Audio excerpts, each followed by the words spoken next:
since you're here and we do have a clip of the single, let's play Love Rhythm right now for our audience. Right. I just here to touch. Baby, I don't say too much.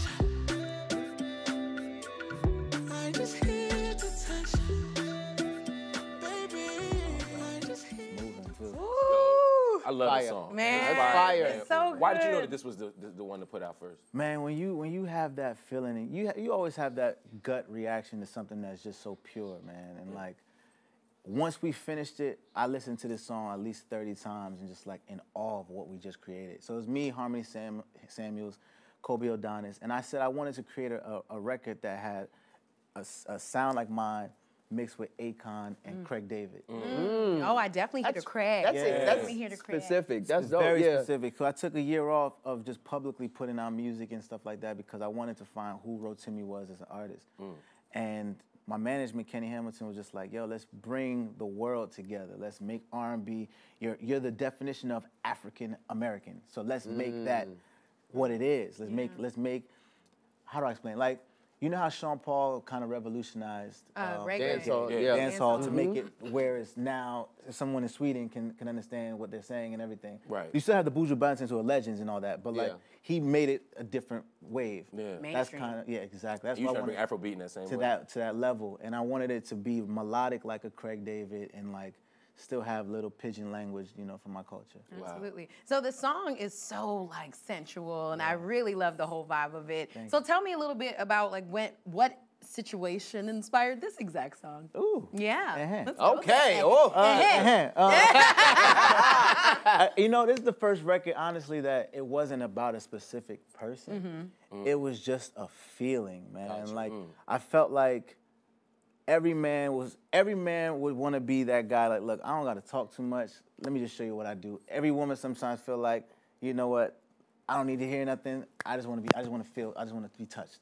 So it's the universal language of body. You know what I mean? And sensual vibes. Right. And I specifically wanted the hook to be like a falsetto because it's like a lullaby. And that's what Craig David was amazing at. So that's kind of what I wanted to focus on. Well, we love it. The whole EP is dope, man. Yeah. You know, I'm proud of you as an artist. Watching your growth as an artist. Yeah. I just want to jump in and talk about like African culture real quick, because now that Afrobeats is here, you're here as an artist, and so many other artists.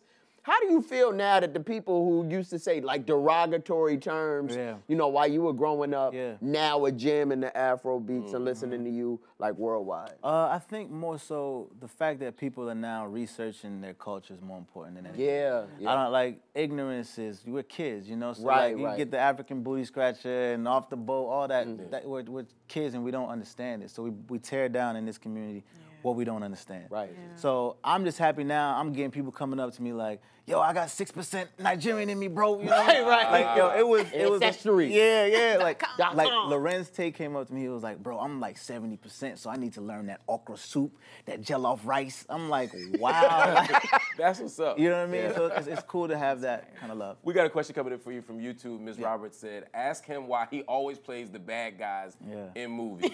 Why? Is that your choice? Like, do you like that role? It was a strategic choice in the beginning because when you're young and we call it vanilla, right? So like if you come in and you're just playing a vanilla character, you're just there. Right. Just another pretty face, body, cool, whatever.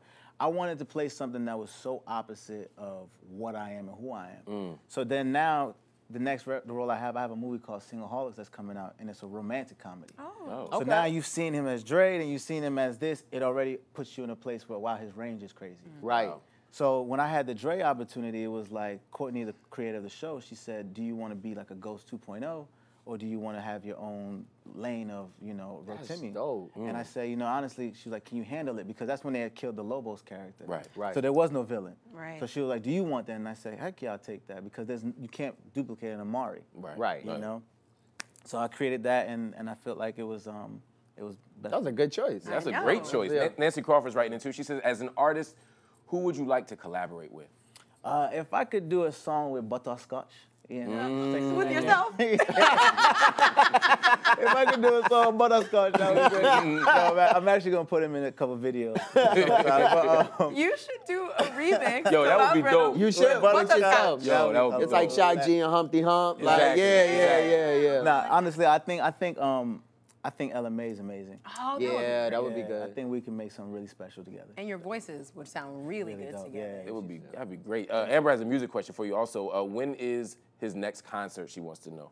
We're putting the tour together now. Okay. So we're working out some dates. I know a couple spots are coming at us. So end of summer, fall, it'll be the tour. Nice, nice. One more from Tiffany, who says on YouTube as well, congratulations on your success, acting, album, and so much more. Home, continued blessings. Wow. People love you, man, and they are so happy to have you here. Thank you, man. And we're happy to have you here, man. I gotta ask you though, because acting is obviously what we get to know you as. Yes. And sometimes people get that rap of not being being a jack of all trades and a master of none. Right. Do you feel like people have a tough time like accepting you musically, and how do you deal with that? I think where we are now, the numbers don't lie. You get what I'm saying? Like before, it was like, I want to hear that. Yeah, or it's like they question it. Right. But artists that are just artists can never say they have a #1 on anything. Yeah. You know? So like that's why we took our time to really, really just perfect this project, because we wanted to make the music undeniable. Yeah. You know, and so when you hear the song, you don't even have to know who it is as long as you downloading it and buying it. But then when you put the face to it, it's like, oh wow. Like he's just a creative, and that's what I wanted to bring.